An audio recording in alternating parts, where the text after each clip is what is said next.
How to find bus routes in Google Maps. Let's not waste any more time and head right to it. Before we head to the video, make sure to leave a subscribe button on, and it helps our channel grow a lot, so hit the subscribe button. Now let's head to the video. First you open Google Maps. Once you open Google Maps, you have to search where exactly you want to go. For example, I put a location here,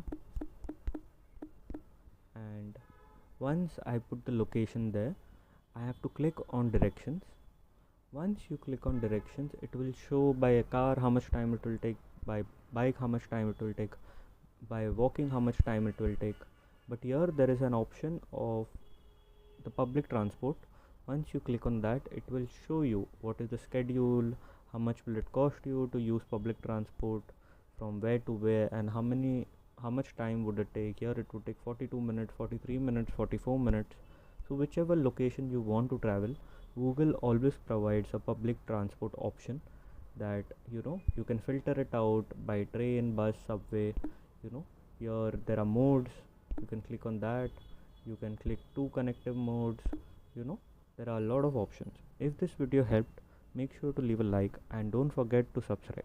Thanks for watching.